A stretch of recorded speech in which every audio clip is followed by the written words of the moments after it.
welcome to another installment of our Wellness While We Wait series.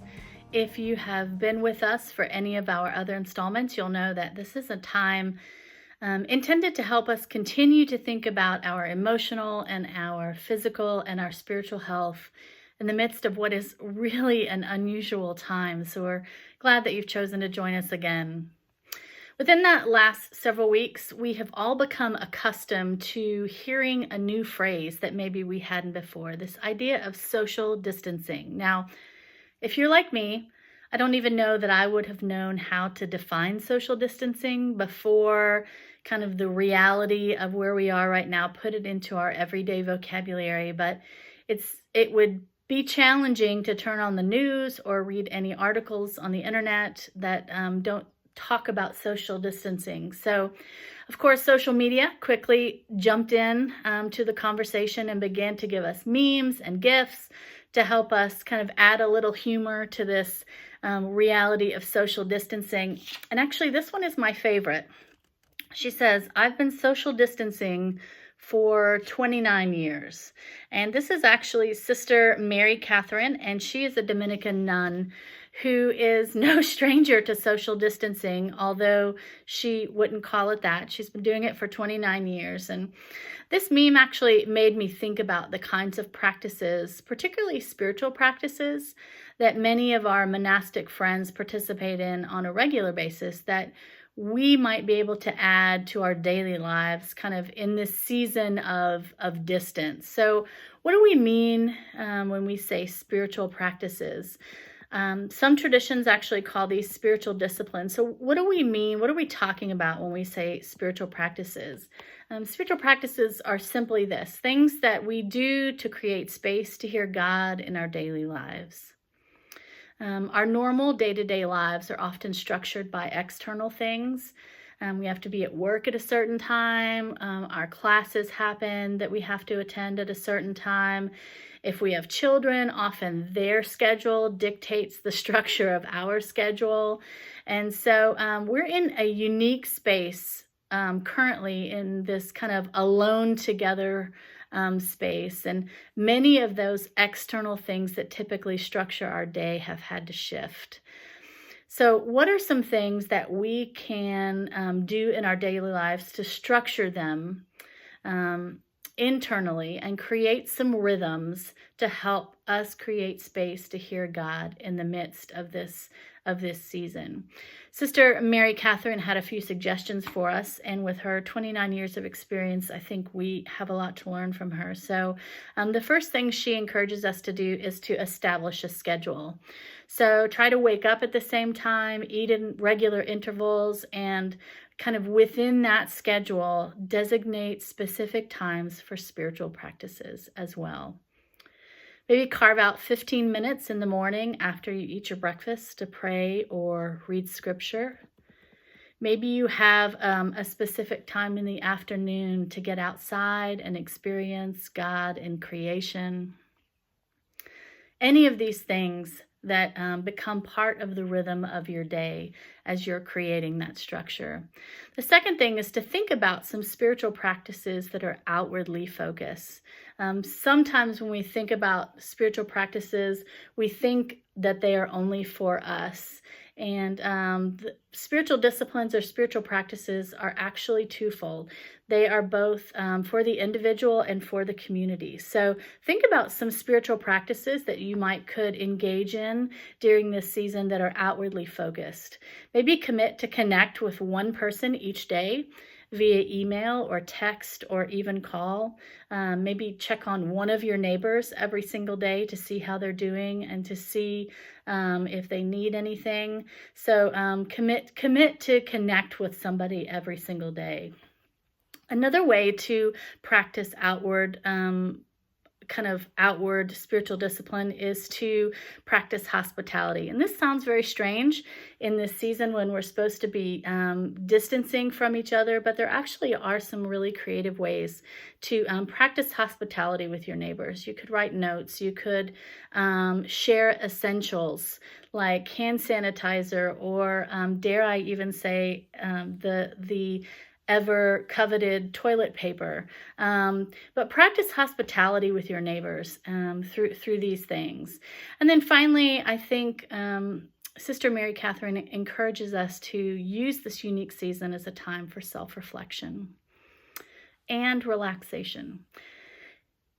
So often, all we say in our life is all we want is some time to get away and to relax. We are so busy and structured, and our days are kind of scheduled out to the very margins of who we are, and all we really desire is some time to catch our breath. And now that we've kind of been thrown into this season, let's don't waste it. Make reflection part of your daily rhythm.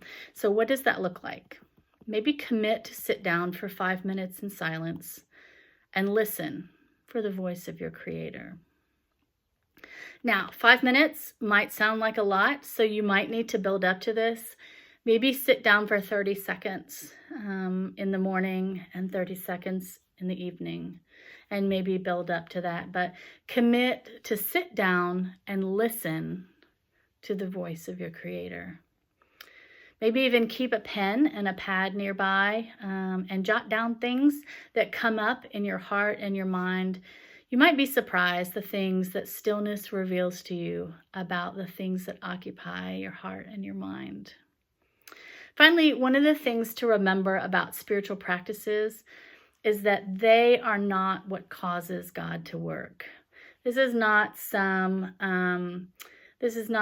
way in which we are bargaining with God. We do this so you can do something for us. They don't cause God to work. They are simply intentional ways in which we can quiet our souls to see and acknowledge the work that God is already doing around us and in us. I was reminded of this idea last summer. My father decided to plant some tomatoes, some tomato plants. He planted, I think, maybe 5 or 6 plants in one of his flower beds. And after a couple weeks, he mentioned to me that he needed to go out and stake the plants because they had grown so much. And I didn't really know what he was talking about. And so he began to describe that he would go out and actually stick a wooden stake down into the ground next to one of the plants. And then he would have to pull up the plant close, that was growing close to the stake, and he would tie it with a rag or a piece of fabric, something that wouldn't damage the actual tomato plant. Now, the stakes themselves didn't really have anything to do with the actual growing of the tomato plants. They were not like the soil or water or sunlight that had to be present for tomatoes to grow. So the stakes didn't have anything to do with the actual growing of those tomatoes, but the stakes made it easier for the plants to grow. They provided a structure and gave support so that the plants could do what they were already doing anyway.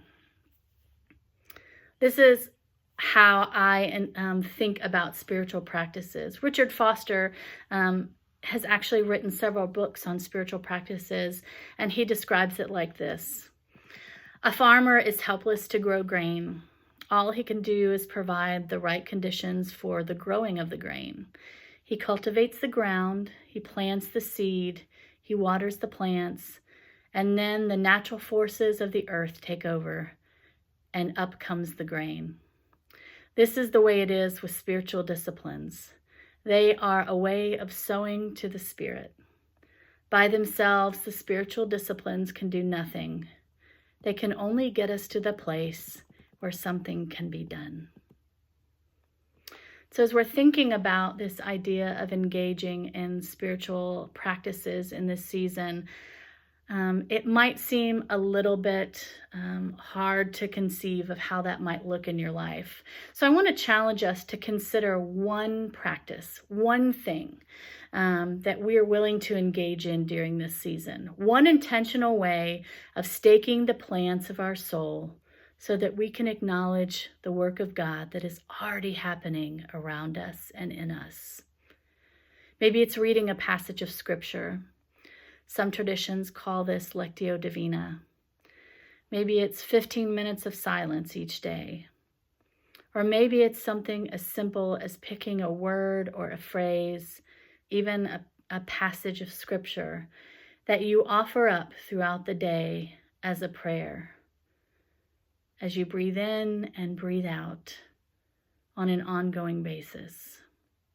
If you're not sure where to start, we've actually included some links below to help you serve as a resource and to help get you started. But whatever practice you choose to engage in, whatever one thing you commit to add to your life to give you a new structure or create a rhythm in this season, whatever the practice you choose to engage in, know that God, the creator of the universe, the giver of life and breath, is waiting to be known by you and by me in the midst of our rhythm.